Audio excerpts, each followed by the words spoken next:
গণঅভ্যুত্থানের হাত ধরে দেশের রাজনীতিতে এসেছে পরিবর্তন। রাজনৈতিক দলগুলোর কার্যক্রমও চোখে পড়ার মতো। রাজনীতিতে নতুন দলের আবির্ভাব, নির্বাচন ইস্যু এখন আলোচনার কেন্দ্রে। তবে নির্বাচন ঘনিয়ে আসার সম্ভাবনা তৈরি হওয়ায় প্রশ্ন জাগছে, ছাত্রদের দল এনসিপি দলটিকে শক্তিশালী করবে নাকি নির্বাচনের মাঠ প্রস্তুত করবে। এনসিপির একাধিক সূত্র একটি জাতীয় দৈনিককে জানিয়েছে, ভোটের টার্গেট নিয়ে মাঠ গোছাচ্ছে দলটি।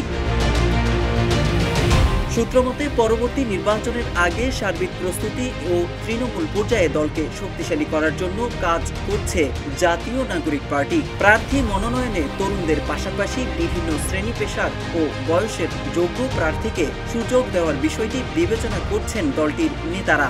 এছাড়া জাতীয় নির্বাচনের জন্য প্রার্থী বাছাই এবং দলের সাংগঠনিক কাঠামো শক্তিশালী করার লক্ষ্যে দ্রুত সময়ের মধ্যে একটি উপদেষ্টা পরিষদ গঠনের কথাও জানান তারা। নির্বাচন প্রসঙ্গে এনসিপির আহ্বায়ক নাহিদ ইসলাম বলেন, দল আত্মপ্রকাশের পর তারা এখন নিবন্ধনের শর্তাবলীর প্রতি গুরুত্ব আরোপ করছেন, সাংগঠনিক কাঠামো বিস্তারে মনোযোগ দিচ্ছেন। রোজার পর এগুলো পুরোদমে চলবে, এরপর তারা নির্বাচন নিয়ে ভাববেন। জানা গেছে, জাতীয় নাগরিক কমিটি ও বৈষম্য বিরোধী ছাত্র আন্দোলনের তৃণমূলের সব কমিটির সঙ্গে যোগাযোগ এবং নতুন দলের কমিটির বিষয়ে আলোচনা চলছে।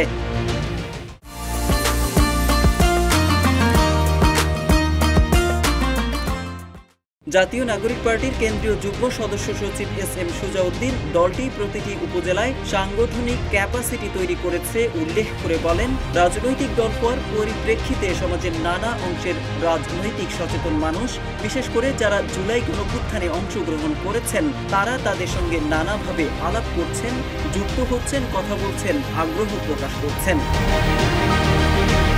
সূত্রমতে আগামী নির্বাচনে সব আসনেই এককভাবে প্রার্থী দিতে চায় দলটি। ভোটের মাঠে নিজেদের প্রার্থিতা বাছাই এবং দলকে তৃণমূল পর্যায়ে শক্তিশালী করার উদ্যোগও নেওয়া হয়েছে। নাহিদ ইসলাম বলেন, দেশের মানুষ নতুন নেতৃত্ব, তারুণ্যের নেতৃত্ব দেখতে চায়। তার মানে এই নয় যে তাদের দলে শুধু তরুণরাই থাকবে। সমাজের নানা শ্রেণী পেশা, নানা বয়সের মানুষ যুক্ত হবেন তাদের দলে, এমনটাই প্রত্যাশা নাহিদের। নাহিদ বলেন, খুব দ্রুতই উপদেষ্টা পরিষদ গঠন করবেন তারা। এদিকে দেশের প্রধান দুই রাজনৈতিক দল বিএনপি এবং জামায়াতে ইসলামীর সঙ্গে রাজনৈতিক বা নির্বাচনী জোট করা না করা নিয়ে ব্যাপক আলোচনা হচ্ছে। নাম প্রকাশ না করার শর্তে দলটির কয়েকজন জানিয়েছেন, যেহেতু প্রথম নির্বাচন সেহেতু নিজেদের শক্তি যাচাই করতে চাচ্ছেন তারা। নাহিদ ইসলামের কণ্ঠ প্রায় একই সুর। তিনি বলেন, তারা নিজেদের শক্তির পরীক্ষা করতে চান।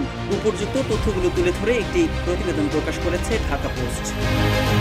মোহাম্মদ সাইফুল ইসলাম, ইত্তেফাক।